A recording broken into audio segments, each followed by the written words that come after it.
লম্বা একটা হাদিসের কিছু অংশ আপনাদের বলে, নবীজি স্বপ্নে দেখলেন নবীজিকে জাহান্নাম দেখাবার জন্য নিয়ে যাওয়া হয়।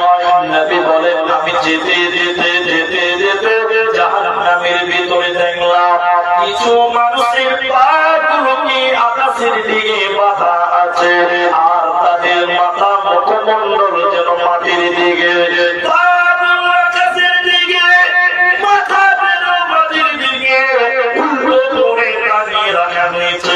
আর তাদের মুখগুলো ফেটে ফেটে যেন রক্ত পড়ছে। নবীজি দৃশ্যটা দেখে থাকতে না পেরে বললেন, জিবরাইল আমিন, তুমি বলো মান হাউলানি ইয়ারা কারা, কেন জাহান্নামে ওদের পাগুলোকে আকাশের দিকে, কেন তাদের মাথা মুখমণ্ডল মাটির দিকে, এদের অপরাধ কি? জিবরাইল বলো ওদের মুখগুলো ফেটে ফেটে যেন রক্ত পড়ে, তুমি বলো। জিবরাইল আমিন বলেন, ইয়া রাসূলুল্লাহ, দয়ার নবী আপনি শুনেন এরা কারা?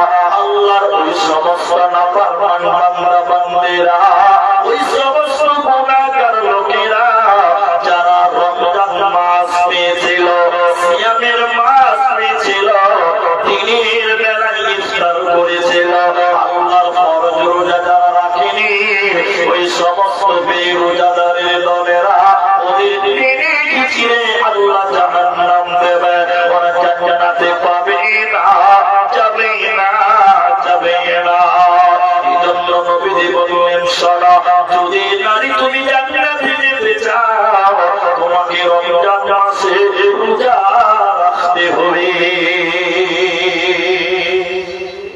দুটো বললাম, নামাজ পড়তে হবে, রোজা করতে হবে। আচ্ছা বলুন, একটু বলুন তো, এই দুটো আমার খালি মেয়েরা করবে, আমাদেরকে করতে হবে?